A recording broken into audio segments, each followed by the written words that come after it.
Meu marido gritou no Natal: "Onde diabos você esteve, maldita? Minha família já está aqui há 1 hora com fome e a mesa ainda nem foi posta." Ele não fazia a menor ideia do que o esperava. E 25 de dezembro de 2023, 7 horas da noite. Eu estava parada na porta da minha própria casa, com a chave tremendo na minha mão, quando ouvi o grito: "Onde diabos você esteve, maldita?" A voz do Valdomiro atravessou a porta de madeira como uma lâmina. Meu estômago se revirou. Não pela raiva dele, eu já conhecia aquela raiva de cor, mas porque eu sabia o que vinha agora. Sabia que do outro lado daquela porta tinha gente. A família inteira dele. Todos esperando para me ver ser humilhada. Respirei fundo. O cheiro de antisséptico hospitalar ainda estava grudado na minha pele. Minhas veias latejavam onde a agulha da quimioterapia tinha entrado 4 horas atrás. Meu braço esquerdo estava roxo, escondido debaixo da blusa de manga comprida que eu escolhi justamente para isso. Abri a porta, e lá estava ele, Valdomiro, 68 anos, cabelo grisalho penteado para trás, camisa social azul clara, aquela que eu passei na quinta-feira. Os olhos dele estavam vermelhos de raiva. Atrás dele, a sala de jantar estava cheia. Dona Cremilda, minha sogra, sentada na cabeceira como uma rainha no trono. Marcelo e Fabrícia no sofá, ela com aquela bolsa caríssima no colo. Juliano largado na poltrona, mexendo no celular. As cunhadas, os sobrinhos. 15 pessoas me olhando como se eu fosse uma empregada que chegou atrasada. Minha família já está aqui há 1 hora com fome e a mesa ainda nem foi posta. Ele berrou de novo, agora com plateia. E eu vi nos olhos de cada um deles. Ninguém ia me defender. Ninguém ia perguntar onde eu tinha estado. Ninguém ia dizer: "Calma, Valdomiro, onde ela estava que demorou?" Ninguém. Fabrícia soltou um risinho baixo e cochichou algo no ouvido do Marcelo. Dona Cremilda balançou a cabeça com desprezo. Juliano nem levantou os olhos do celular. E foi naquele momento, com a agulha da químio ainda ardendo no meu braço, com o gosto de bile na boca, com o laudo médico dentro da bolsa dizendo que meu corpo estava em guerra contra um tumor, que eu entendi uma coisa. Eles não sabiam. Nenhum deles sabia que eu tinha câncer. E sabe por quê? Porque em 6 meses, nenhum deles tinha perguntado como eu estava. Se você já sentiu que é invisível na própria casa, se inscreva no canal, porque essa história, ela ainda não acabou. E o que vem agora vai fazer você repensar tudo sobre família. Fechei a porta atrás de mim, coloquei a bolsa no chão e, sem dizer uma palavra, caminhei até a cozinha. Ouvi o Valdomiro bufar. Ouvi a Fabrícia comentar algo sobre falta de consideração. Ouvi Dona Cremilda dizer bem alto: "Essa mulher não presta para mais nada mesmo." Mas eu não respondi, não chorei, não expliquei. Porque naquele Natal, enquanto eu amarrava o avental e começava a tirar as travessas da geladeira, uma certeza queimou no meu peito como brasa viva. Eles iam pagar. Cada um deles, do jeito deles. E quando eu terminasse, eles iam entender o preço de 40 anos de invisibilidade. Mas para vocês entenderem como cheguei até aquele Natal, até aquele grito, até aquela porta, até aquela decisão, eu preciso voltar no tempo. Preciso contar como uma professora de música virou fantasma dentro da própria vida. E como esse fantasma decidiu assombrar todo mundo. 1983. Eu tinha 27 anos quando conheci Valdomiro numa festa de casamento em Campinas. Ele usava um terno bege e sorria fácil. Vendia imóveis. Tinha lábia, aquele jeito de te fazer sentir especial com meia dúzia de palavras. Eu era professora de música no Conservatório Municipal. Dava aulas de piano e violão. Ganhava bem para os padrões da época. 1.200 cruzeiros por mês, dinheiro que pagava meu apartamento pequeno perto do centro e ainda sobrava para eu ajudar minha mãe. Quando ele me pediu em namoro, 2 semanas depois daquela festa, eu achei que tinha encontrado um parceiro. Alguém que respeitava minha independência, Ele dizia que adorava mulheres com cabeça própria. Dizia que era diferente dos homens da geração dele. Mentira. Tudo mentira. Casamos em janeiro de 84. Igreja lotada, vestido simples, festa no salão do bairro, lua de mel em Campos do Jordão. 3 dias que pareciam promessa de vida inteira. Quando voltamos, Valdomiro me levou para conhecer a casa onde moraríamos. Uma casa boa, de 3 quartos, quintal nos fundos, num bairro tranquilo. Só tinha um detalhe que ele esqueceu de mencionar antes. Os pais dele moravam com a gente. Seu Valdemar, o pai, estava com enfisema pulmonar. Passava o dia inteiro tossindo, precisando de nebulização de 4 em 4 horas. Dona Cremilda cuidava dele, mas as pernas dela já não ajudavam muito. Ela tinha 63 anos e artrose avançada. É só temporário, Estela. O Valdomiro me disse naquela primeira noite, me abraçando na cama, enquanto eu olhava para o teto e tentava processar tudo. Só até meu pai melhorar, ou até a gente conseguir pagar alguém para cuidar deles. Temporário. Essa palavra virou piada cruel na minha vida. 3 meses depois, eu pedi demissão do conservatório. Não porque eu quis, mas porque Dona Cremilda teve uma queda. Fraturou o quadril. Precisava de cuidados em tempo integral. E Valdomiro me olhou com aqueles olhos de cachorro abandonado e disse: Amor, você não vai deixar minha mãe sozinha, vai? Como se fosse escolha. Como se fosse favor. Como se não fosse o primeiro tijolo da prisão que ele estava construindo ao meu redor. Eu tinha 28 anos. Minha carreira estava começando a decolar. Tinha recebido proposta para dar aulas particulares para filhos de gente importante na cidade. Tinha até uma chance de tocar num coral da igreja matriz. Larguei tudo. E sabe o que é pior? Na época, eu achei que estava sendo boa esposa. Achei que estava fazendo a coisa certa. Que família era sobre sacrifício? Ninguém me contou que sacrifício sem volta é só burrice com nome bonito. Bruna nasceu em 85, Marcelo em 87. Juliano em 90. 3 gravidezes, 3 cesarianas, 3 vezes em que o Valdomiro sumiu no dia seguinte ao parto porque tinha reunião importante com o cliente. E eu ali, sozinha, amamentando, trocando fralda, fazendo comida para a sogra, dando nebulização para o sogro, lavando montanha de roupa. Minha mãe faleceu em novembro de 85. Câncer de estômago que levou ela em 4 meses.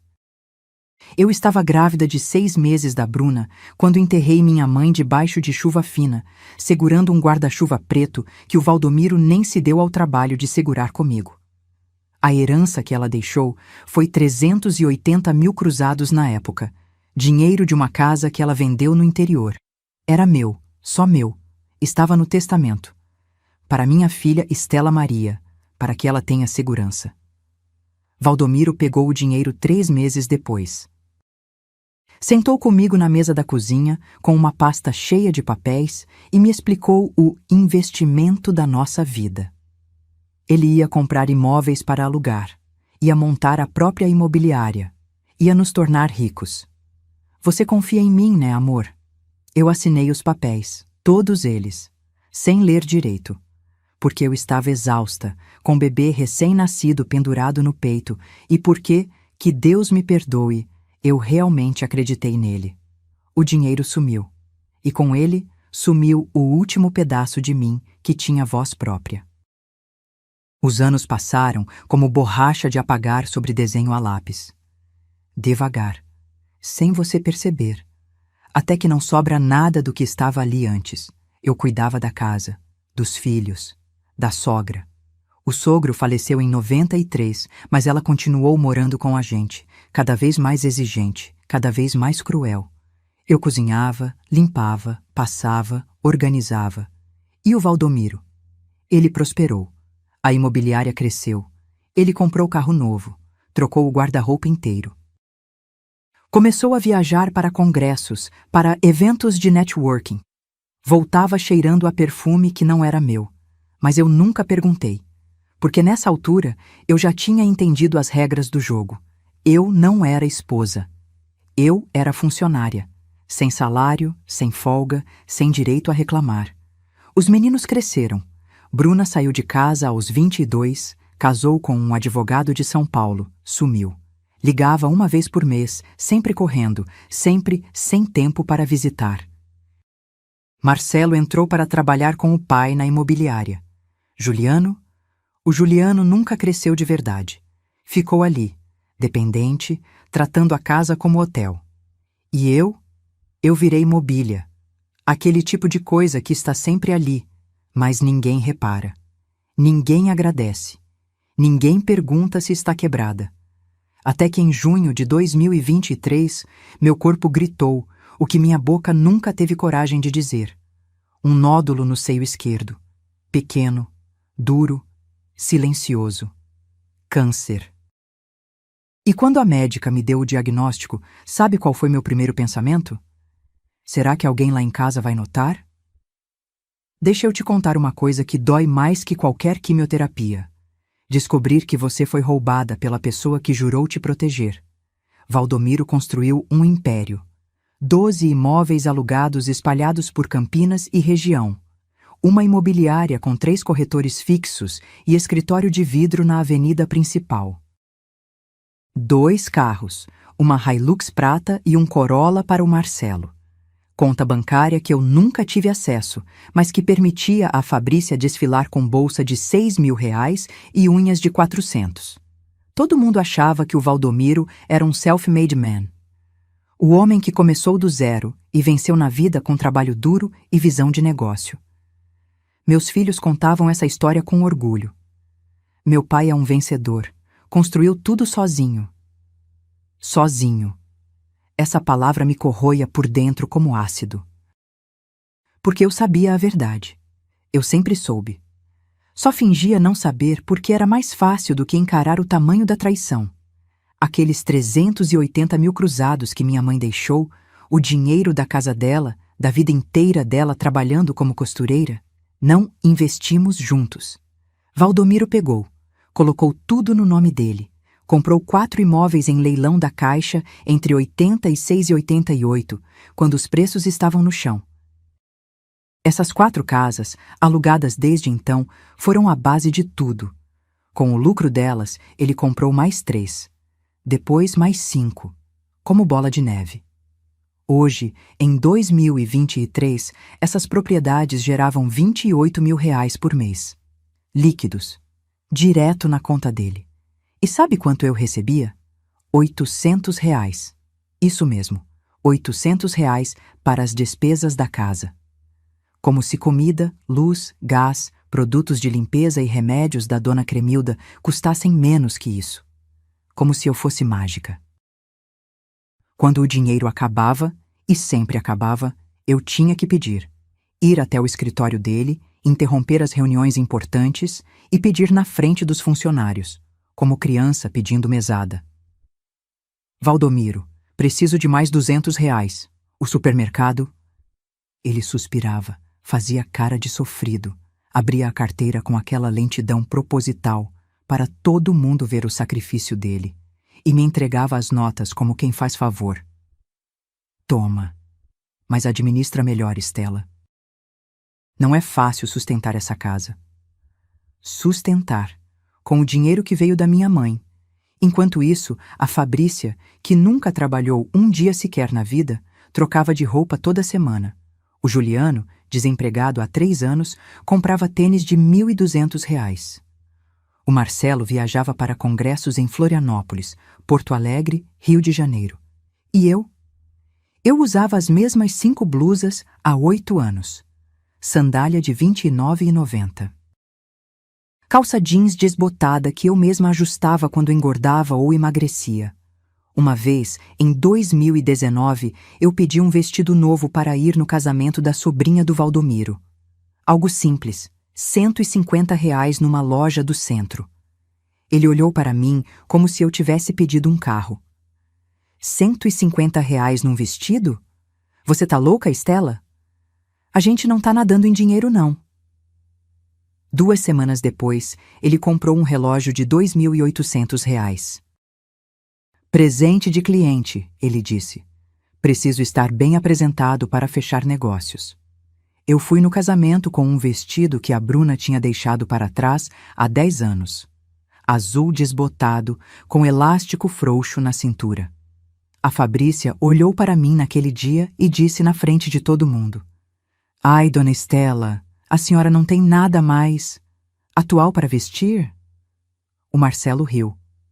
O Valdomiro fingiu não ouvir. E eu? Eu abaixei a cabeça e fingi que não doeu.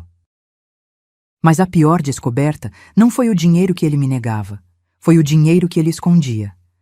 Lembra que eu te falei do apartamento na praia? Deixa eu te contar essa.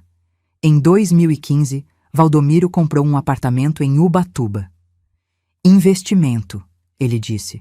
Vou alugar para a temporada. Colocou no nome dele, óbvio. Eu nem assinei nada, nem sabia o endereço direito. Ele dizia que o apartamento rendia uns 1.500 por mês, que mal pagava o condomínio. Que era mais dor de cabeça que lucro. Mentira. Descobri, muito tempo depois, mas já vou chegar lá, que o apartamento estava alugado fixo desde 2016. R$ 3.500 mensais. Contrato de 2 anos que se renovou automaticamente. 7 anos alugado. 3.500 por mês. Façam as contas comigo. R$ 294 mil. Quase 300 mil que entraram na conta dele, que ele nunca declarou direito, que ele nunca mencionou. Enquanto eu mendigava R$ 200 para comprar frango. Enquanto eu remendava lençol velho porque não tinha dinheiro para jogo novo. Enquanto eu tomava remédio genérico para pressão alta, que eu desenvolvi de tanto engolir humilhação, porque o de marca era muito caro. E o pior é que aquele apartamento estava no meu nome. Isso mesmo. Por alguma razão burocrática que só advogado explica direito, o imóvel tinha sido registrado como meu. Provavelmente para pagar menos imposto ou para proteger patrimônio em caso de processo contra a imobiliária dele. Eu era dona, mas não sabia. Eu tinha direito àquele dinheiro todo, mas ele embolsou. E durante 7 anos eu vivi como indigente dentro da casa que meu próprio suor tinha construído. Tem uma noite que eu nunca vou esquecer. Outubro de 2022, meu aniversário de 66 anos. Acordei, fiz café, arrumei a casa, preparei almoço. Ninguém disse nada. Valdomiro saiu cedo para a reunião. Voltou às 8 da noite, jantou, assistiu jornal, foi dormir. Nem feliz aniversário. Eu fiquei sentada na cozinha, sozinha, olhando para o bolo que eu mesma tinha feito. Simples, de laranja, sem vela. E pensei, será que se eu morrer amanhã, eles vão sentir minha falta? Ou só vão sentir falta de quem cozinha, lava e limpa? A resposta veio 1 ano depois. Naquele Natal de 2023, naquele grito, porque para eles eu não era mãe. Não era esposa, não era pessoa, eu era utilidade. E quando a utilidade falha, você não tem valor nenhum, mas eles ainda não sabiam de uma coisa. Utilidades quebradas podem ser consertadas, pessoas invisíveis podem acordar, e fantasmas. Bem, fantasmas podem assombrar. Deixa eu desenhar um quadro para você entender o tipo de gente que morava debaixo do mesmo teto que eu. Valdomiro, meu marido, 68 anos. Dono de imobiliária, pai de família respeitado no bairro, membro do Rotary Club.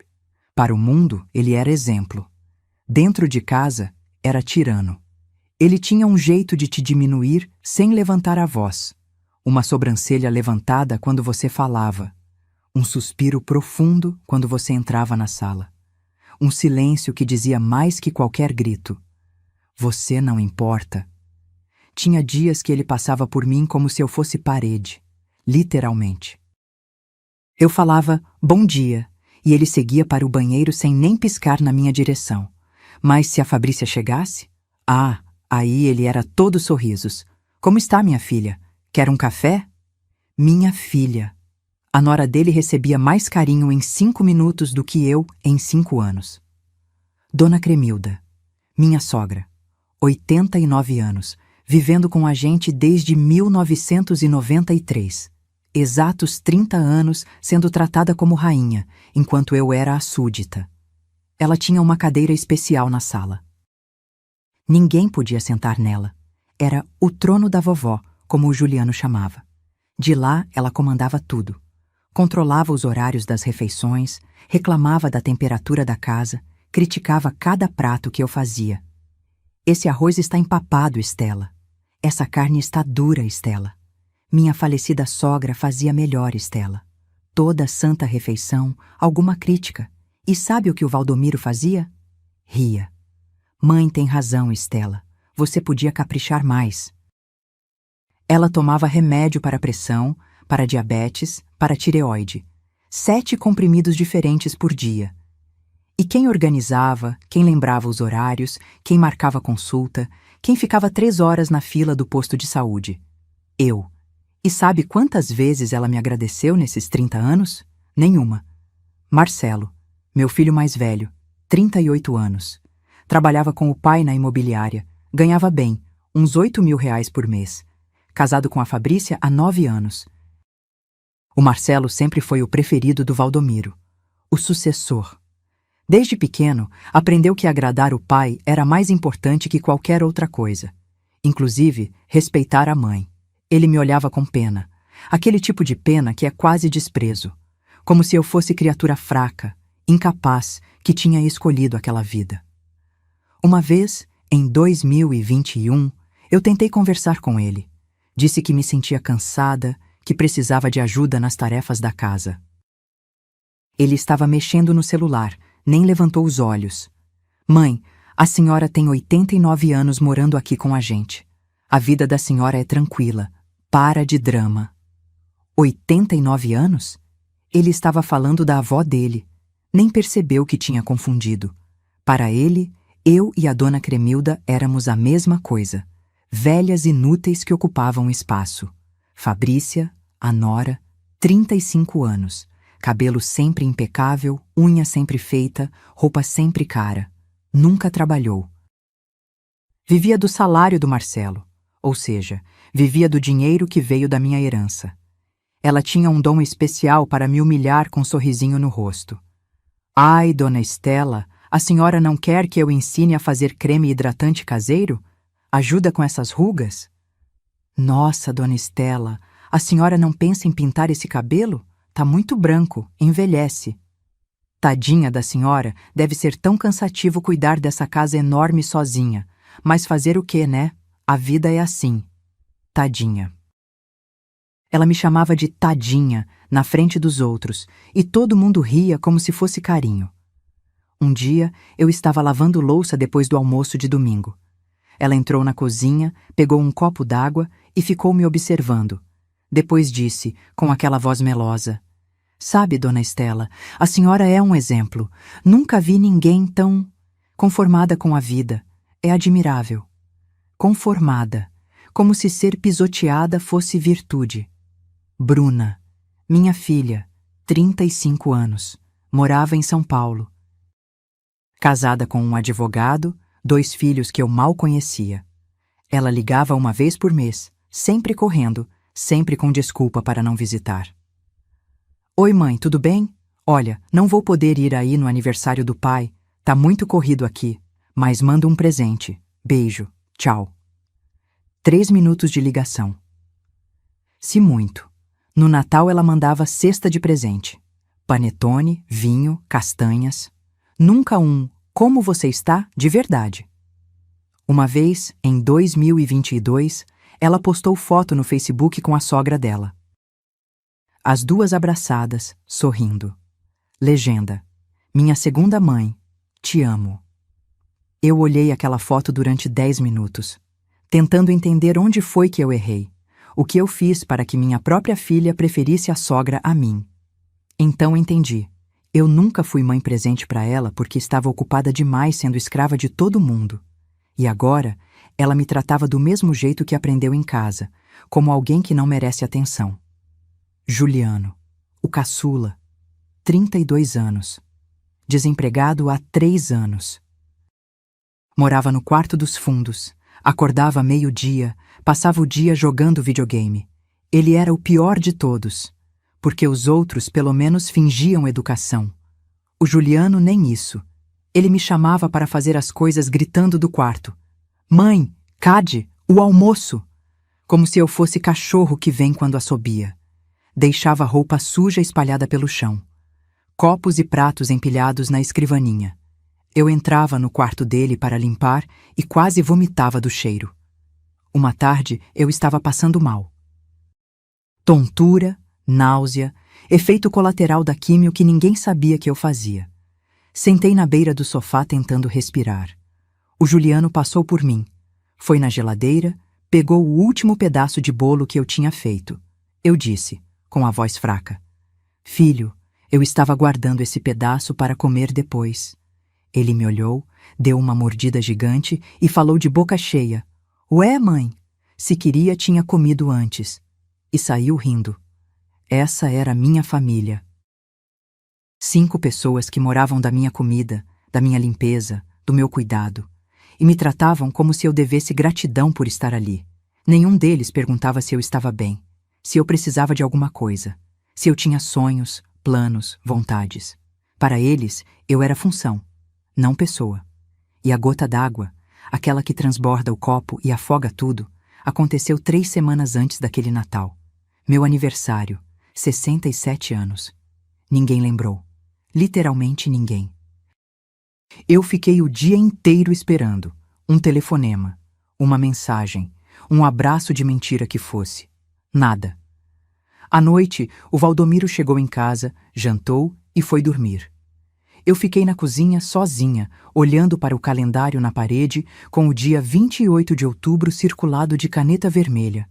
Eu mesma que circulei, com uma esperança idiota de que alguém ia perceber. E foi naquela noite, no silêncio da casa que eu limpava todo dia, que eu tomei uma decisão. Se eu sobrevivesse ao câncer, eles não iam me ver morrer como capacho. Iam me ver viver como leoa. Junho de 2023. Consultório da doutora Renata, mastologista. Paredes cor de gelo, aquele cheiro de álcool em gel que gruda na garganta. Eu estava sentada numa cadeira de couro frio, as mãos suando, esperando o resultado da biópsia. Eu já sabia. Não sei explicar como, mas eu sabia. A doutora entrou com uma pasta na mão e aquele olhar que médico tem quando a notícia é ruim. Sentou, respirou fundo e disse: Estela, é câncer. Carcinoma ductal invasivo, estágio 2. Vamos precisar começar o tratamento imediatamente. Câncer. A palavra caiu na sala como bomba. Mas sabe o que foi mais assustador? Eu não chorei. Não entrei em pânico. Não perguntei, por que eu? Eu perguntei outra coisa. Quanto tempo eu tenho se não tratar? A doutora franziu a testa. Estela, não pensa nisso. O tratamento tem ótimas chances de... Quanto tempo? Ela hesitou. Depende de muitos fatores. Mas sem tratamento, talvez 2, 3 anos. E seriam anos difíceis. 2 anos. Fiquei olhando para o diploma dela na parede, tentando processar, tentando decidir se aquilo era tragédia ou libertação. Porque no fundo, e isso dói admitir, uma parte de mim pensou: se eu morrer, pelo menos descansa. Que tipo de vida eu estava vivendo quando a morte parecia descanso? A doutora continuou falando. Quimioterapia, 12 sessões, terças e quintas. Cada sessão duraria umas 4 horas. Depois, avaliariam se precisava de cirurgia. E então, ela perguntou algo que mudou tudo. Você quer que eu converse com seu marido? Com seus filhos? Muitas pacientes trazem familiares para esse tipo de consulta. Eu olhei para ela. E pela primeira vez em 40 anos, eu disse a verdade em voz alta. Se eu morresse amanhã, doutora, quanto tempo levaria para eles perceberem? Ela não soube o que responder. Eu continuei, e minha voz saiu mais firme do que eu esperava.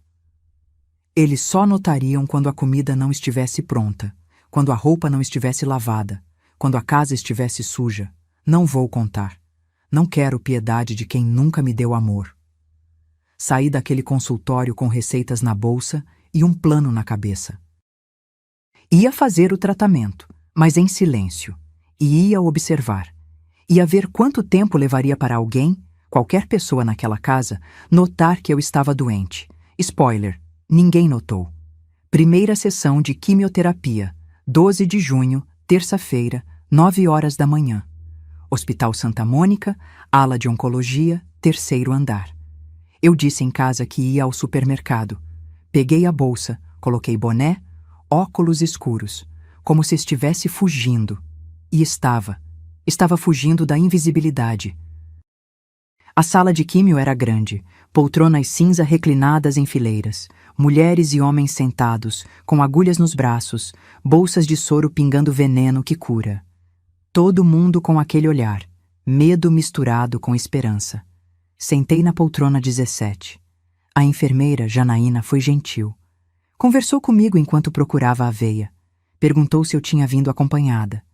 Não, estou sozinha. Ela apertou minha mão. Você é forte. Eu não me senti forte. Me senti idiota. Porque ali estava eu, 67 anos, enfrentando câncer sozinha, enquanto em casa tinha 5 adultos que nem perceberam minha ausência. A químio doeu. Não a agulha. Essa foi tranquila. Mas depois, o líquido gelado entrando na veia, o gosto metálico na boca, a náusea que começou devagar e foi crescendo como onda. 4 horas depois, saí de lá cambaleando. Peguei ônibus de volta. Parei no supermercado de verdade. Comprei leite, pão, frutas, para a mentira fazer sentido. Cheguei em casa 3:30 da tarde. Juliano estava na sala, grudado no videogame. Nem olhou para mim. Mãe, Cad, a comida? Tô com fome. Engoli a náusea, fui para a cozinha e fiz macarrão. 3 semanas se passaram assim. Terças e quintas na químio. O resto da semana fingindo que estava tudo bem. Eu emagreci 6 quilos. Meu cabelo começou a cair. Eu prendia ele, usava lenço em casa, dizia que estava com caspa. Ninguém perguntou. Até que numa quinta-feira, 29 de junho, minha vida mudou por causa de uma conversa na sala de espera. Eu estava sentada, esperando ser chamada, quando uma senhora sentou ao meu lado. Cabelo grisalho curtinho, olhos azuis vivos, blusa florida, uns 70 e poucos anos. Ela olhou para mim e sorriu. Aquele tipo de sorriso que reconhece dor na outra pessoa. Primeira vez? 4ª sessão, eu respondi. Eu já terminei o meu tratamento. Vim só para o controle. 2 anos livre do câncer. Ela estendeu a mão. Hildete.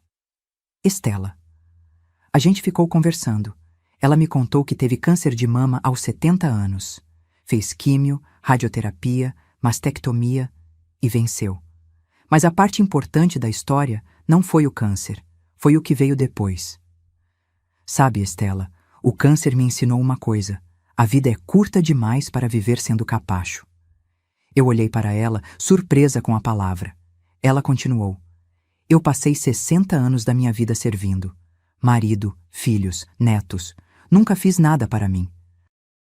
Quando descobri o câncer, meu filho, aquele que eu criei sozinha depois que o pai dele morreu, sabe o que ele disse?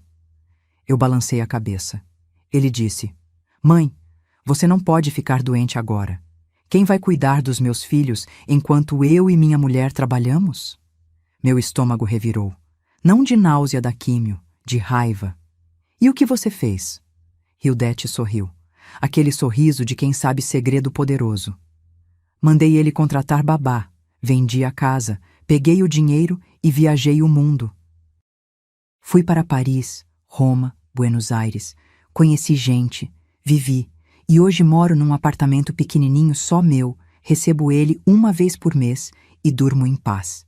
Ela segurou minha mão. Estela, você vai morrer sendo capacho ou vai viver sendo dona de si? Aquela pergunta ecoou na minha cabeça o caminho inteiro de volta para casa. Quando cheguei, o Valdomiro estava no escritório, porta entreaberta. Ele falava ao telefone com alguém. Eu passei devagar e ouvi. O apartamento de Ubatuba tá rendendo bem. 3.500 limpos, mas não comenta com ninguém não. Estou declarando só parte. Meu coração gelou. 3.500? Ele sempre disse que era 1.500. Foi naquela noite, deitada na cama ao lado de um homem que me roubava há décadas, que eu decidi. Não ia só sobreviver ao câncer, ia sobreviver àquela família e ia fazer cada um deles pagar pelo que fizeram comigo. O Nastinines. Tem um momento na vida em que você para de chorar e começa a calcular. Aquela noite foi o meu. Deitada na cama, ouvindo o Valdomiro roncar como se não tivesse acabado de me roubar R$ 3.500 por mês durante anos, eu fiz contas mentais. R$ 3.500. 12 meses. 7 anos desde 2016. R$ 294.000. Quase 300 mil que ele embolsou enquanto eu mendigava dinheiro para comprar sabão em pó. A raiva queimou no meu peito como brasa. Mas não era raiva cega. Era raiva fria, calculada, perigosa. No dia seguinte, sexta-feira, esperei todo mundo sair. Valdomiro para o escritório, Marcelo também, Juliano para a casa do amigo. Uma raridade, mas acontecia. Dona Cremilda cochilava depois do almoço. Às 2 da tarde, eu estava sozinha. Fui até o escritório do Valdomiro. Aquele cômodo que ele sempre trancava, como se guardasse segredos nucleares. Mas eu conhecia cada canto daquela casa. Sabia que ele escondia a chave sobressalente dentro de um livro falso na estante da sala. Grandes Negócios do Século XX, um livro que ele nunca leu. Peguei a chave. Minha mão tremia. Não de medo, de adrenalina. Abri a porta. Entrei. Tranquei de novo por dentro. O escritório cheirava a couro e cigarro velho. Mesa de madeira maciça, computador, armário de arquivo com 4 gavetas. Eu tinha 1 hora, no máximo, antes da dona Cremilda acordar. Comecei pela gaveta de baixo. Pastas organizadas por ano. Contratos, documentos, recibos. Fui direto para os anos 80. 1985. 1986.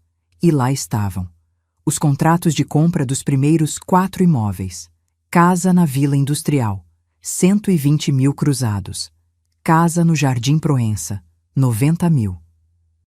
Sobrado no Taquaral, 150 mil. Apartamento na Vila Nova, 80 mil. Total, 440 mil cruzados. E no rodapé de cada contrato carimbado. Origem do recurso. Recursos próprios. Recursos próprios. A herança da minha mãe. Eu fotografei tudo com o celular. Cada página, cada assinatura. Minha mão já não tremia mais. Continuei procurando. Pasta de 2015. Lá estava. Escritura do apartamento em Ubatuba. Rua das Toninhas, número 342. Apartamento 103. E o nome no documento? Estela Maria Cavalcante dos Santos. Meu nome completo. Com meu CPF. O apartamento era meu. Sempre foi meu. E ele alugava, recebia, gastava, sem me contar. Sem me dar um centavo. Fotografei. Respirei fundo. Continuei. Foi na 3ª gaveta que encontrei a bomba. Um envelope pardo com a palavra testamento, escrita em caneta azul na frente. Abri. Era o testamento do Valdomiro, feito em 2018 no cartório do centro. Assinado. Reconhecido firma. Li cada linha. E a cada linha, meu sangue fervia mais. Ele deixava tudo, dividido entre os 3 filhos. A casa, os imóveis, as contas bancárias, as cotas da imobiliária. Para mim, a minha esposa Estela Maria, confiro usufruto vitalício da residência principal, desde que não contraia novas núpcias. Usufruto. Eu podia morar na casa até morrer. Mas não era dona. Se eu arranjasse outro companheiro, como se isso fosse possível ou desejável, eu perdia até isso. 40 anos de casamento. 40 anos construindo patrimônio. E eu valia menos que inquilino. Fotografei cada página daquele testamento maldito. Quando terminei, já era 3h20. Coloquei tudo de volta exatamente onde estava. Tranquei o escritório. Devolvi a chave. Fui para a cozinha fazer café como se nada tivesse acontecido. Mas tudo tinha acontecido. Nos dias seguintes, virei detetive da própria vida.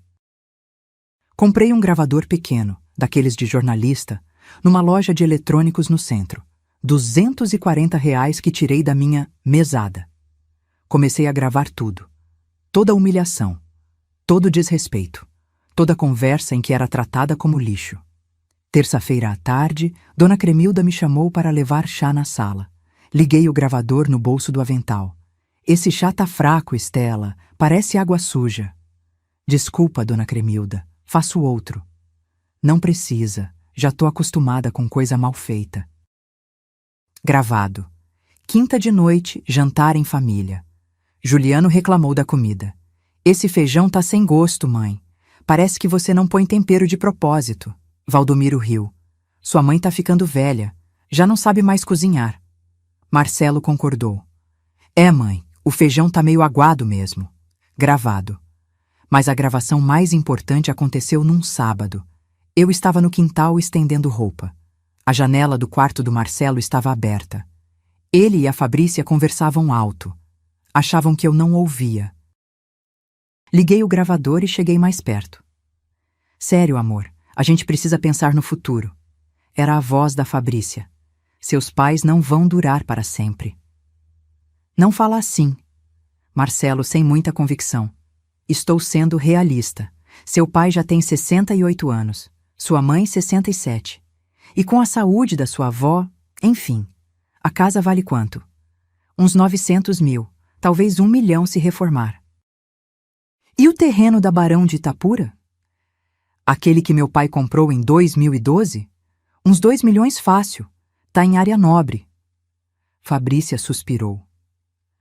Quando a velha bater as botas, a gente vende tudo e divide com seus irmãos.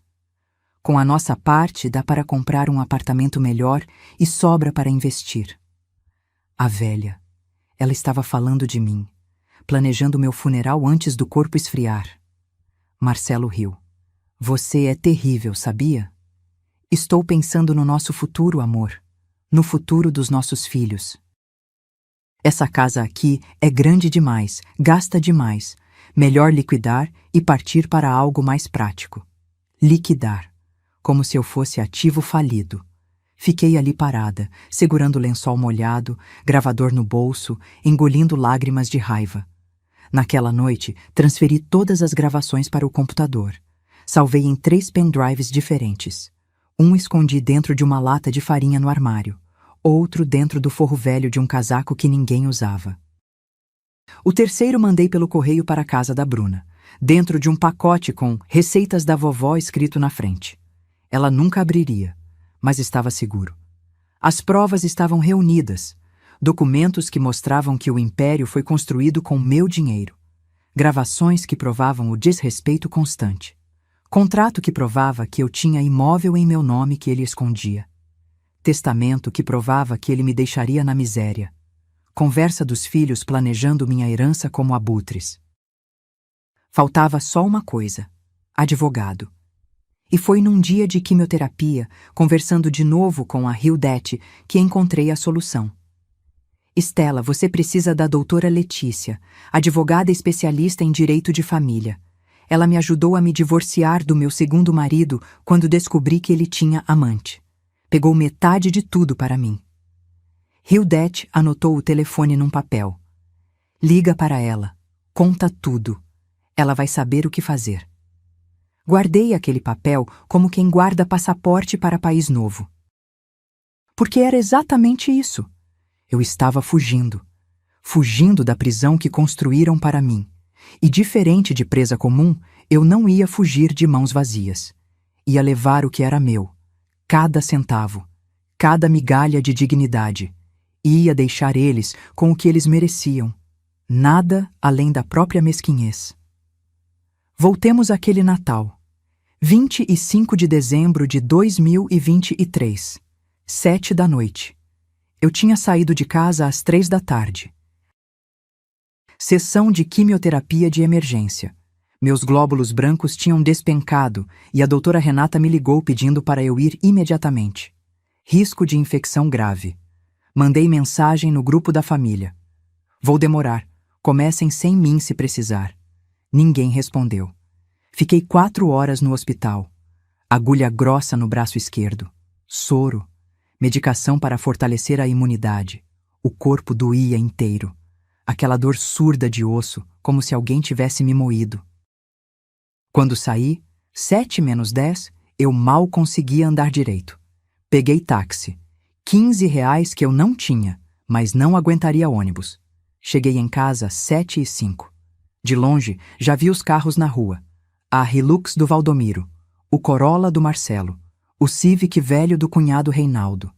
Mais 3 carros que eu não conhecia. Família inteira. Meu estômago apertou. Não de náusea da químio.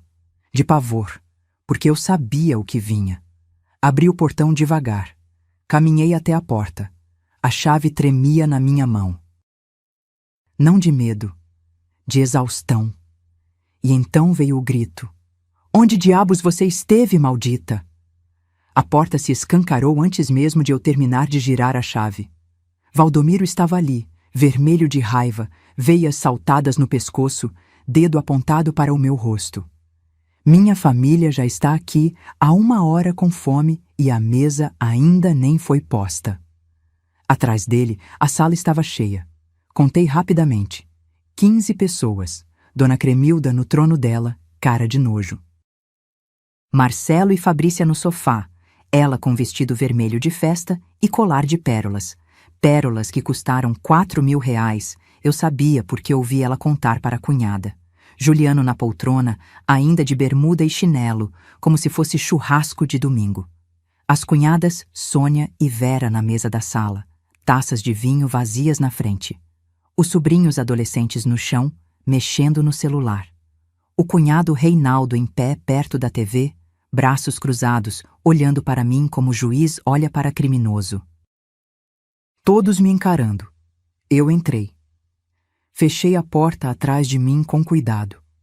Coloquei a bolsa no chão, a bolsa onde estava o laudo médico, o comprovante da sessão, a receita de antibióticos. Ninguém perguntou onde eu tinha estado. Ninguém percebeu que eu estava pálida, que eu tremia, que meus lábios estavam rachados de desidratação. Valdomiro continuou gritando. Você sabia que hoje era Natal? Sabia que minha família vinha jantar? E onde você estava? Dona Cremilda bateu a bengala no chão. Essa mulher não presta para mais nada mesmo. Irresponsável. Na minha época, esposa que se preze não deixava a casa nesse estado. Olhei para a mesa. Estava vazia, sem toalha, sem pratos, sem nada. A ceia estava na geladeira. Peru assado que eu tinha feito na véspera. Farofa, arroz à grega, rabanada, tudo pronto. Só faltava montar, mas eles não foram capazes nem de colocar prato na mesa. Fabrícia levantou do sofá, veio até mim com aquele sorriso venenoso. Pôs a mão no meu ombro, toque gelado, falso. Deixa que eu arrumo a mesa, dona Estela. A senhora está tão envelhecida, deve estar cansada, coitada. Coitada. Aquela palavra de novo. Sônia, a cunhada, riu. É mesmo, Fabrícia. Estela está com cara de quem passou o dia todo fazendo o quê? Dormindo? Elas riram juntas. Marcelo não disse nada. Só olhou para o lado, covarde. Juliano gritou lá do fundo. Mãe, você está de pirraça? O Natal é para servir a família. Para de drama e vai fazer sua obrigação. Minha obrigação. Eu olhei para ele. 32 anos. Desempregado. Vivendo às minhas custas. Me chamando para fazer minha obrigação. Valdomiro apontou para a cozinha. Vai logo, Estela. Todo mundo está esperando. E depois dessa vergonha, você ainda vai ter que ouvir o que eu tenho para falar. Eu fiquei parada ali. 5 segundos. 10, 15. Só olhando para todos eles. E naquele silêncio, eu tive uma revelação. Eu podia morrer ali mesmo. Colapso, parada cardíaca, qualquer coisa. E a primeira preocupação deles seria: quem vai fazer a ceia? Não onde ela estava. Não, ela está bem. Não, por que ela demorou. Quem vai fazer a ceia? Porque para eles, eu não era mãe. Não era esposa, não era sogra, não era avó, não era pessoa. Eu era função. E funções não têm sentimento, não têm câncer, não têm dor. Respirei fundo. A agulha da químio ainda ardia no meu braço.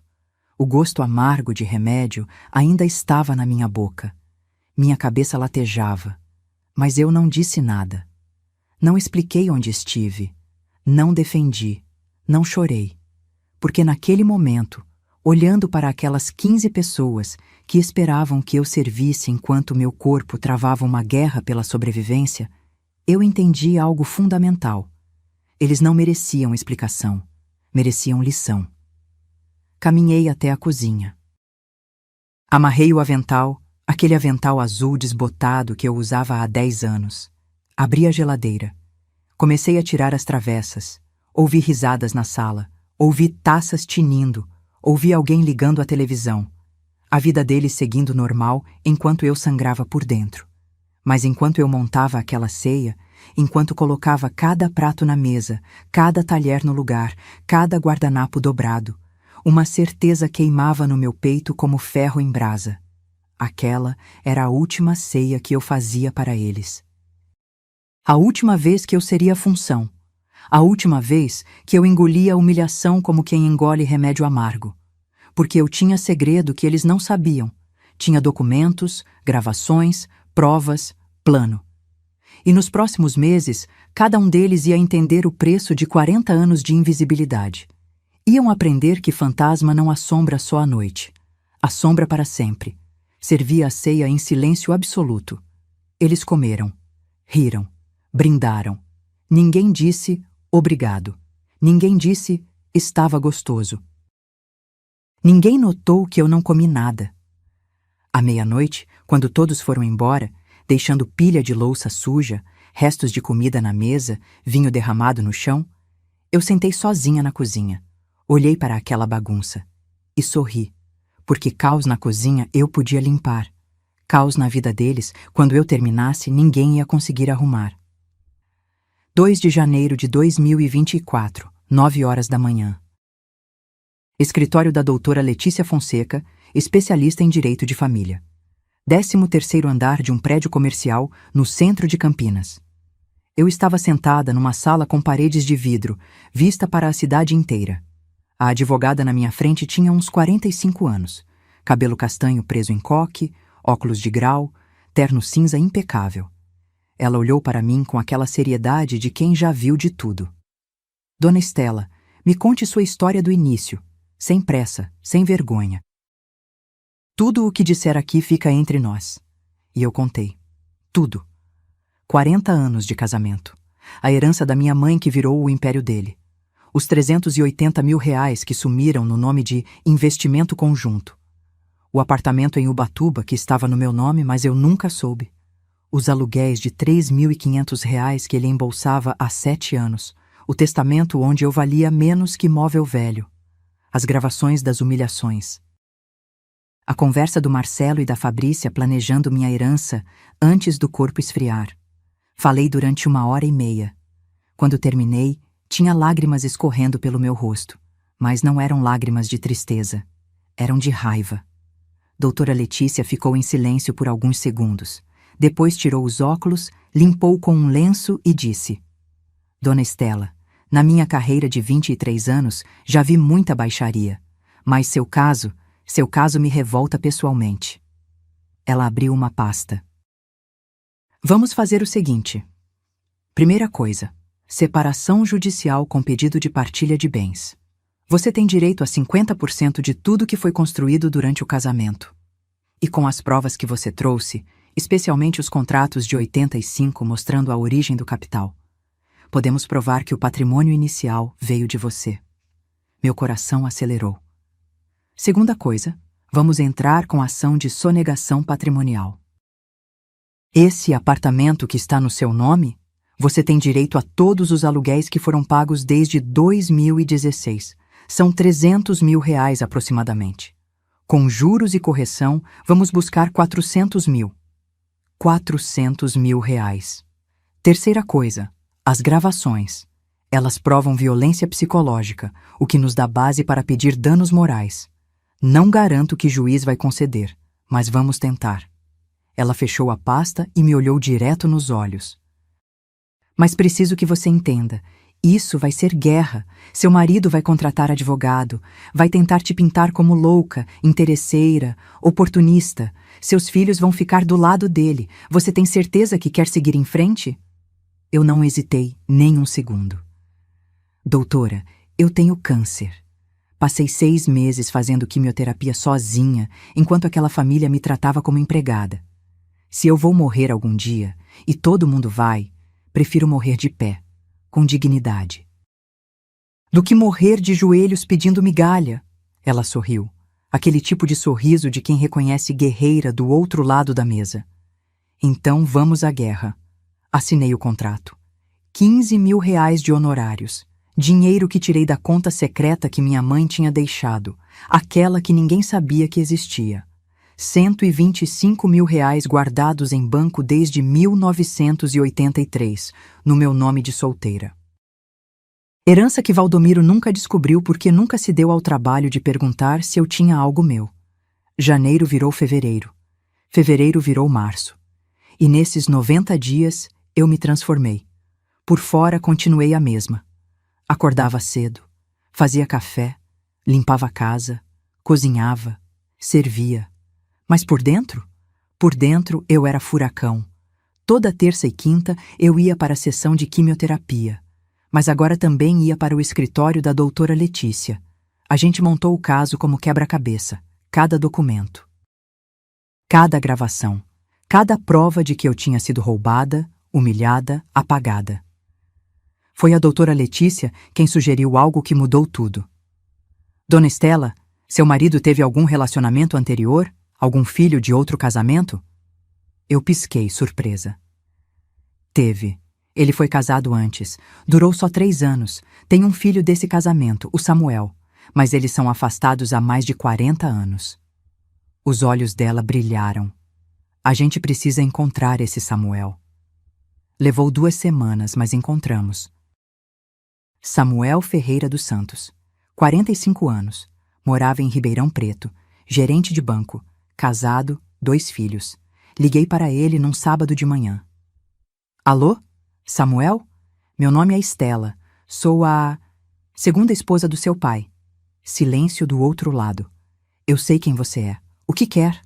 A voz dele era dura, cheia de mágoa antiga. Preciso conversar com você, pessoalmente. É sobre seu pai. E acho que você vai querer ouvir. 2 dias depois, eu estava sentada num café em Ribeirão Preto.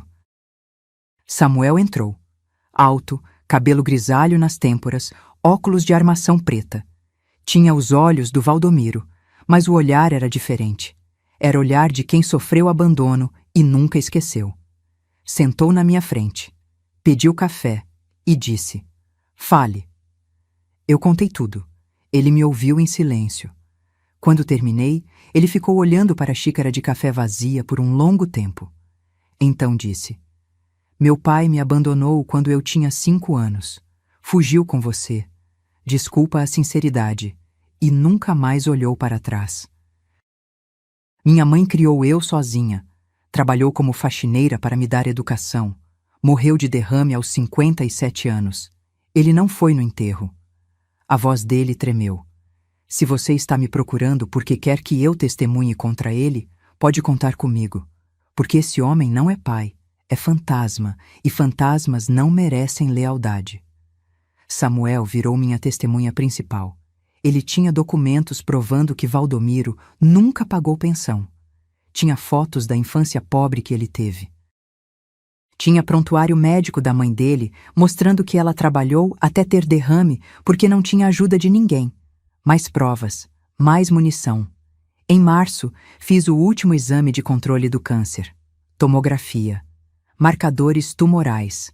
Consulta com a doutora Renata. Quando ela entrou no consultório com o resultado, estava sorrindo. "Estela, é remissão completa. O tumor reduziu 98%. Está inativo. Você venceu." Remissão completa. Eu tinha vencido o câncer. E agora ia vencer a guerra. Naquela mesma semana, comprei passagem de avião para Lisboa.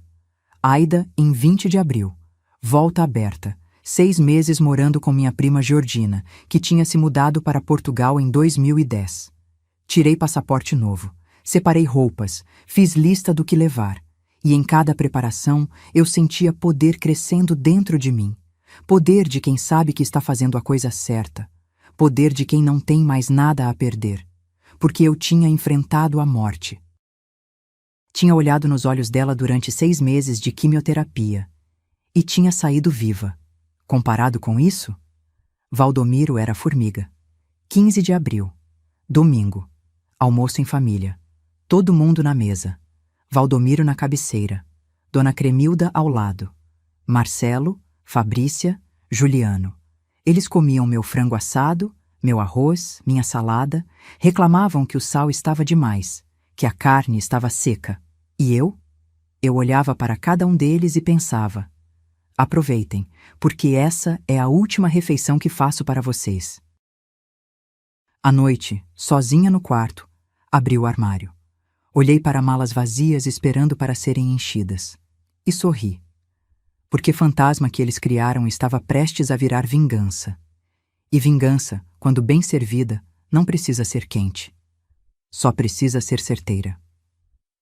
15 de abril de 2024, segunda-feira, 10 da manhã. Eu criei um grupo no WhatsApp, Reunião Família Santos. Adicionei todo mundo, Valdomiro, Marcelo, Fabrícia, Juliano, Bruna. Mandei uma mensagem. Jantar especial hoje às 19 horas. Preciso falar com todos. É importante. Presença obrigatória. Marcelo respondeu: Mãe, que mistério é esse? Eu: hoje à noite vocês vão entender. Passei o dia cozinhando. Fiz o melhor que eu sabia fazer. Lasanha de forno com molho branco. Medalhões de filé ao molho madeira. Batatas gratinadas. Salada Caesar. Pavê de chocolate para a sobremesa. Ironia deliciosa. A última ceia que eu faria para eles seria a mais elaborada.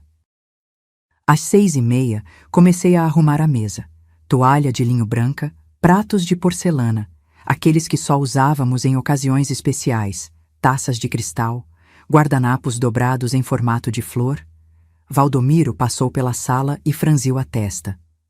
Por que tanta frescura, Estela? É especial, eu disse. Ele bufou e foi assistir jornal. 7 horas. A campainha tocou. Bruna tinha vindo de São Paulo. Ela entrou apressada, olhando para o celular. Mãe, não posso demorar muito. Deixei as crianças com minha sogra, e ela não gosta de ficar até tarde. Nem abraço, nem beijo, só aviso de que ia embora logo. Todos se sentaram. Valdomiro na cabeceira. Dona Cremilda do lado direito dele. Marcelo e Fabrícia do lado esquerdo. Juliano na ponta. Bruna ao meu lado. Eu servi a comida. Eles comeram, elogiaram. Pela primeira vez em anos, elogiaram. Essa lasanha está ótima, mãe, disse Marcelo. Pavê tá uma delícia, disse Juliano. Até Dona Cremilda murmurou: está aceitável. Quando terminaram a sobremesa, Valdomiro limpou a boca com guardanapo e perguntou: Bom, Estela, qual é a reunião importante? Eu levantei, fui até a sala. Peguei minha bolsa. Voltei com ela e uma pasta parda que escondi debaixo do aparador. Sentei. Olhei para cada um deles. E disse: Eu tenho algumas coisas para contar. E vocês vão me ouvir até o final. Valdomiro revirou os olhos. Estela, que dramalhão é esse? Cala a boca e escuta. O silêncio caiu na mesa como bomba. Ninguém esperava aquilo. Eu nunca tinha mandado o Valdomiro calar a boca. Respirei fundo e comecei. Primeira coisa, eu tenho câncer de mama. Descobri em junho do ano passado. Fiz 12 sessões de quimioterapia sozinha. Toda terça e quinta, enquanto vocês achavam que eu estava no supermercado, eu estava com agulha no braço tomando veneno que mata a célula para não morrer. Bruna arregalou os olhos. Mãe, não me interrompe. Ela fechou a boca. Nenhum de vocês percebeu. 6 meses. Emagreci 8 quilos. Meu cabelo caiu. Eu prendia e usava lenço. Eu tinha náusea constante, dor no corpo, cansaço. E ninguém perguntou se eu estava bem. Valdomiro tentou falar. Estela, eu não sabia. Segunda coisa. Minha voz saiu firme como nunca. Essa família, esse patrimônio, esses 12 imóveis que vocês acham que o Valdomiro construiu sozinho, foi com o dinheiro da minha mãe. Joguei os contratos em cima da mesa. 380 mil cruzados em 1985. Herança que minha mãe deixou para mim e que ele pegou e colocou tudo no nome dele. Marcelo pegou um dos contratos, leu, ficou pálido. Terceira coisa. Esse apartamento em Ubatuba que vocês nem sabem que existe, está no meu nome. E o Valdomiro aluga ele há 7 anos por R$ 3.500 mensais. Quase R$ 300 mil que ele embolsou. Sozinho, sem me dar um centavo. Valdomiro levantou da cadeira. Estela, você enlouqueceu? Onde você arranjou essas mentiras? Não são mentiras. Peguei a gravação. Coloquei para tocar. A voz do Valdomiro saiu do celular. O apartamento de Ubatuba tá rendendo bem. 3.500 limpos. Mas não comenta com ninguém, não. Estou declarando só parte. A cara dele ficou branca como papel. Quarta coisa. Peguei o testamento. Joguei na mesa. Valdomiro fez testamento em 2018, deixando tudo para vocês 3. Para mim, usufruto da casa. Enquanto eu não arrumar outro marido. 40 anos de casamento, e eu valho menos que inquilina. Bruna começou a chorar. Quinta coisa. Apertei play em outra gravação. A voz da Fabrícia encheu a sala. Quando a velha bater as botas, a gente vende tudo e divide com seus irmãos. Fabrícia ficou vermelha. Marcelo abaixou a cabeça. Vocês estavam planejando meu funeral, dividindo minha herança, enquanto eu ainda estava viva. Juliano tentou falar. Mãe, isso foi tirado de contexto. Cala a boca, Juliano. Você, que nunca trabalhou um dia na vida, que eu sustento há 3 anos, que me trata como empregada, cala a boca. Ele emudeceu. Olhei para todos eles, um por um. Sabe qual foi a pior parte de tudo isso? Não foi ser roubada. Não foi ter câncer sozinha. Foi perceber que para vocês eu nunca fui pessoa. Fui utilidade. Cozinheira, faxineira, enfermeira, mas nunca mãe, nunca esposa. Nunca ser humano com sentimento. Lágrimas escorriam pelo meu rosto agora, mas não eram lágrimas de tristeza. Eram lágrimas de libertação. E sabe o que eu vou fazer agora? Peguei a última pasta. Minha advogada já entrou com pedido de separação judicial, com partilha de bens, com ação de sonegação patrimonial, com pedido de danos morais, e eu vou atrás de cada centavo que me pertence. Valdomiro explodiu. Você não pode fazer isso. Essa casa é minha. Esse dinheiro é meu. Era seu. Porque foi construído com o meu dinheiro. E agora você vai devolver. Levantei da mesa. Amanhã eu viajo para Lisboa. Vou morar 6 meses com minha prima. Quando voltar, espero que a justiça já tenha decidido a partilha. E espero nunca mais ter que ver a cara de nenhum de vocês. Bruna se levantou, chorando. Mãe, eu não sabia. Não sabia porque nunca perguntou, Bruna. Nunca ligou de verdade. Nunca quis saber. Peguei minha bolsa. Olhei para todos eles uma última vez. E o jantar de hoje? Podem lavar a louça vocês mesmos, porque essa última ceia foi meu presente de despedida. Caminhei até a porta. Valdomiro gritou atrás de mim. Você vai se arrepender, Estela. Você não consegue viver sem mim. Eu parei, virei e sorri. Valdomiro, eu já morri vivendo com você. Agora eu vou descobrir como é viver de verdade. E saí. Dormi num hotel naquela noite.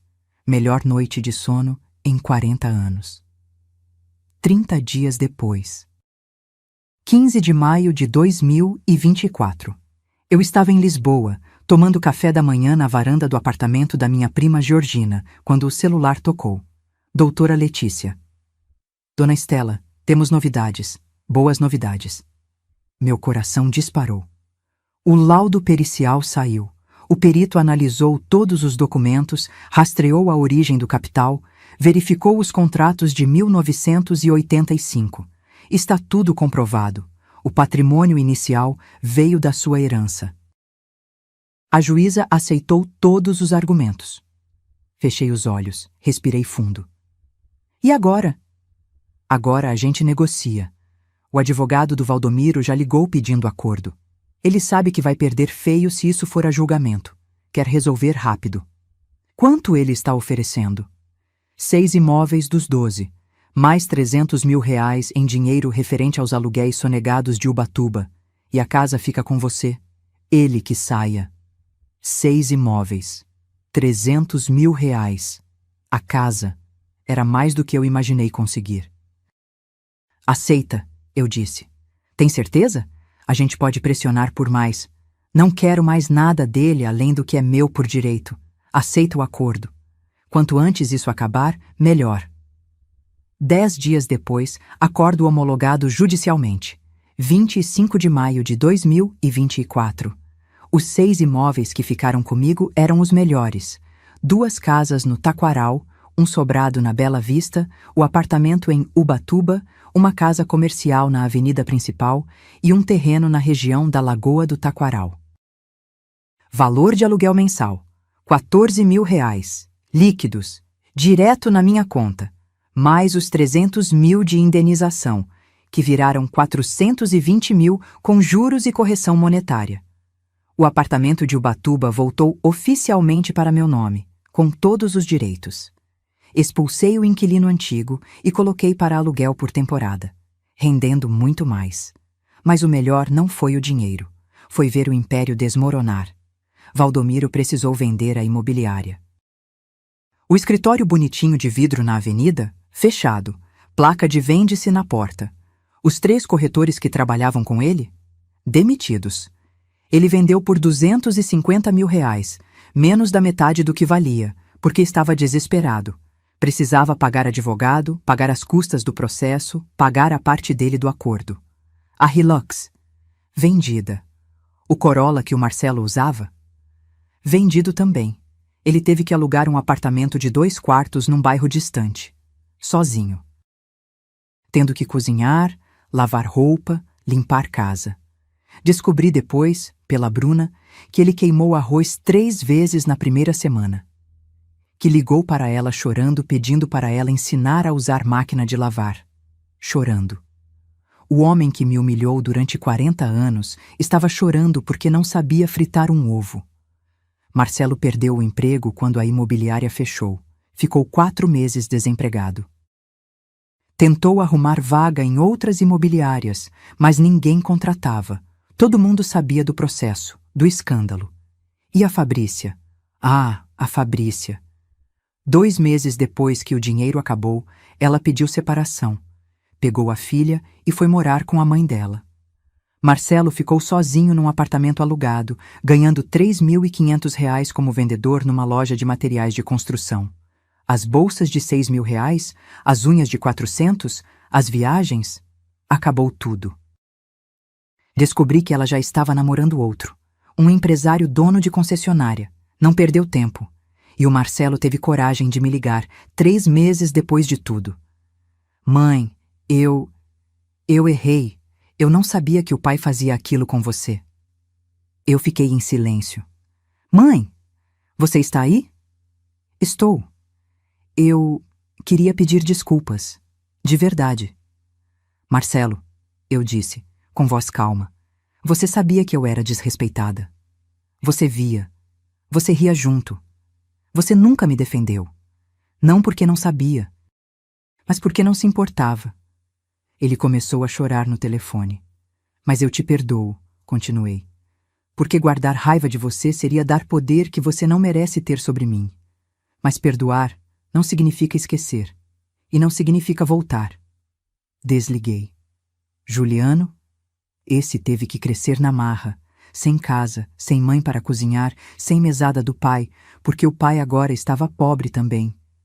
Ele precisou procurar emprego. Qualquer emprego. Conseguiu vaga de atendente numa lanchonete.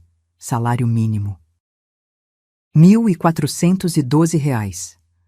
O garoto que me tratava como empregada agora limpava a mesa, lavava chão, atendia cliente mal-educado. Poético, não? Bruna foi a única que tentou de verdade. Ela veio me visitar em Lisboa em julho. Trouxe as crianças, meus netos que eu mal conhecia. Sentamos num café em Alfama.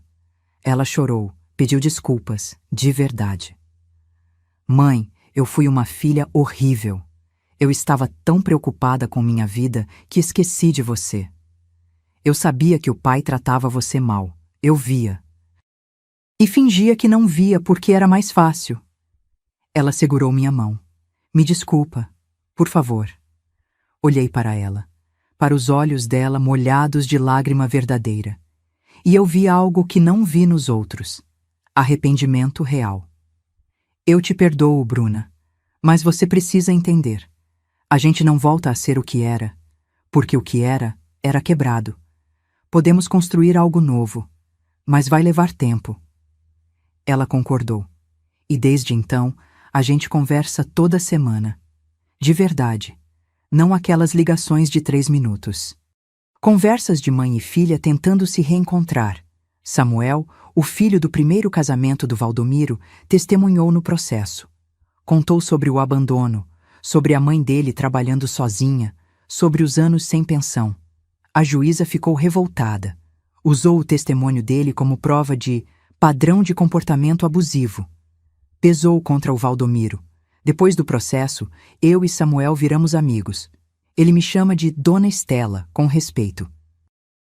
Diz que eu sou mais mãe para ele, mesmo sem ter criado ele, do que o pai dele foi a vida inteira. Ironia bonita, não? E Dona Cremilda, a rainha do trono? Ela foi morar com o Marcelo, no apartamento pequeno, sem empregada, sem ninguém para servir ela. O Marcelo agora sabe o que é cuidar de idosa exigente, o que é ouvir reclamação em cada refeição, o que é acordar de madrugada porque ela precisa de remédio, o que é aguentar desprezo diário. 3 meses depois, ele me ligou de novo. Mãe, como você aguentou 30 anos? Eu ri. Desliguei. Em setembro, recebi notícia. Valdomiro teve um AVC leve. Passou 4 dias internado. Nenhum dos filhos foi visitar. Estavam ocupados. Ele saiu do hospital sozinho, de táxi. E eu não senti pena. Senti justiça. Porque durante 40 anos, ele me fez invisível. E agora, ele entendia o que era ser invisível de verdade. Ser esquecido. Ser descartado. Ser função que deixou de funcionar. A vida tem dessas ironias. Você colhe exatamente o que planta. E ele plantou desprezo durante décadas. Agora colhia solidão. Novembro de 2024. 6 meses depois. Lisboa, Portugal. Acordo às 7 da manhã, com o sol entrando pela janela do meu apartamento em Alfama. É um apartamento pequeno, 2 quartos, varanda com vista para o Tejo, azulejos antigos nas paredes. Aluguei por 1.200 euros. Consigo pagar fácil com os aluguéis que recebo do Brasil. Levanto. Faço café, aquele café português forte que aprendi a amar.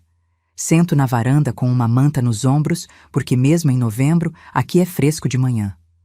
Olho para o rio, para os barcos passando, para a cidade acordando devagar. E respiro. Respiro sem peso no peito, sem nó na garganta, sem medo do que vem depois. Pela primeira vez em 40 anos, eu respiro livre. O câncer? Remissão completa. Última tomografia em outubro. Limpa. Marcadores tumorais. Normais. A doutora Renata disse que minha recuperação foi surpreendente. Que pacientes com perfil emocional positivo se recuperam melhor. Perfil emocional positivo. Engraçado, né? Eu passei a vida inteira em perfil emocional negativo. E só melhorei quando tirei o tumor verdadeiro da minha vida. Aquela família parasita. Hoje é terça-feira, dia que eu dou aula de piano. Sim, voltei a dar aula. Tem uma escola comunitária aqui perto, num bairro chamado Graça. Eles precisavam de professora de música voluntária. Eu me ofereci. Agora, toda terça e quinta, das 9 ao meio-dia, eu ensino piano para crianças portuguesas. Crianças de 8, 9, 10 anos, olhinhos brilhando quando conseguem tocar música inteira pela primeira vez. Sorriso enorme quando acertam o ritmo. Elas me chamam de Professora Estela, com respeito, com carinho, e eu ensino de verdade. Não porque sou obrigada, mas porque eu quero. Porque finalmente, aos 68 anos, eu estou fazendo o que sempre amei e nunca pude fazer. Às 3 da tarde, encontro a Hildete num café na Baixa. A gente virou amigas de verdade. Ela mora aqui em Lisboa há 3 anos, num apartamento em Santos. A gente se encontra 2 vezes por semana para tomar chá, comer pastel de nata, conversar sobre vida. Foi ela quem me apresentou ao grupo de mulheres 60+. 8 senhoras portuguesas e brasileiras que se reúnem toda sexta para jantar, conversar, rir. Mulheres que, como eu e a Hildete, decidiram que nunca é tarde para viver de verdade. Semana passada, a gente foi a Sintra. Visitamos o Palácio da Pena. Subimos escadas. Tiramos fotos. Rimos como adolescentes.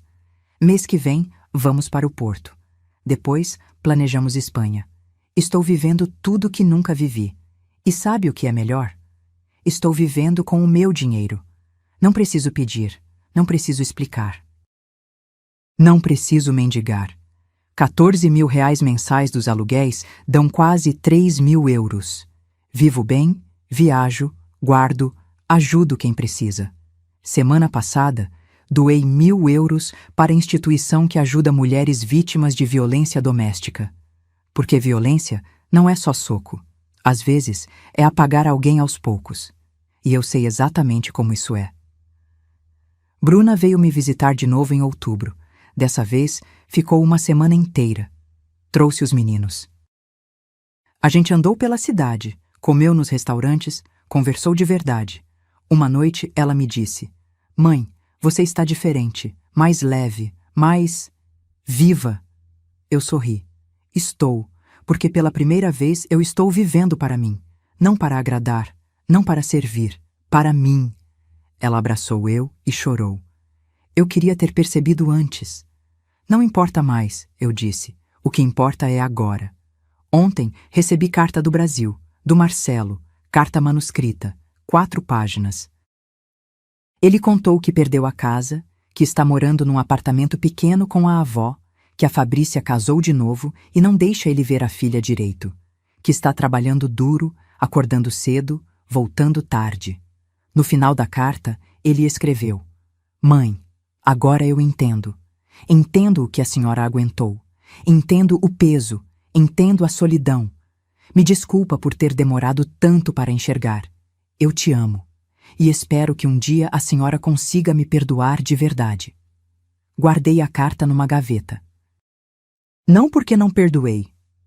Eu já perdoei. Mas porque perdoar não significa esquecer.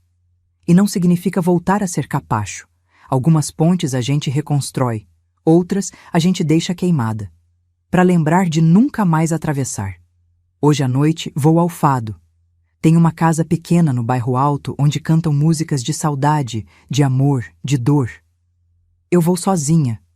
Peço vinho do Porto, ouço as canções. E às vezes choro. Mas não choro de tristeza.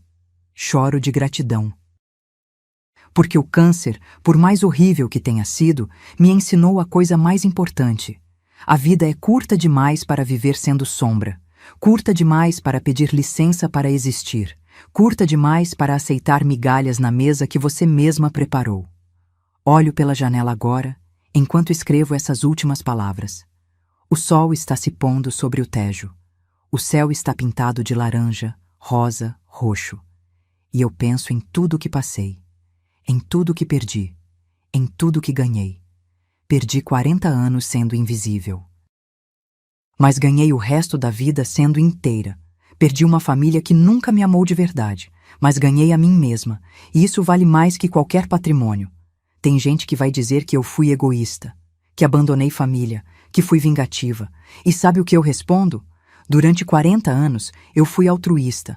Cuidei de todo mundo, coloquei todo mundo na frente. E quase morri por isso. Literalmente. Agora, eu escolho eu. E isso não é egoísmo, é sobrevivência, é dignidade, é amor próprio. Então, se você está lendo isso, ou ouvindo, e se reconheceu em alguma parte da minha história, escuta o que eu tenho para te dizer. Não espera o câncer, não espera o grito, não espera eles perceberem seu valor, porque eles não vão perceber. Pessoas que te tratam como função nunca vão te enxergar como pessoa. Levanta, respira fundo e vai viver, porque você merece. Sempre mereceu. E nunca, nunca é tarde demais para começar de novo. Hoje, aos 68 anos, eu finalmente nasci. E essa mulher que eu sou agora, ela não pede licença para existir. Ela não aceita migalhas. Ela não se curva para tirano. Ela simplesmente vive, com dignidade, com coragem, com amor próprio. E se isso incomoda alguém? Problema é deles, não meu, porque eu aprendi que a única pessoa que você não pode abandonar é você mesma, e eu nunca mais vou me abandonar.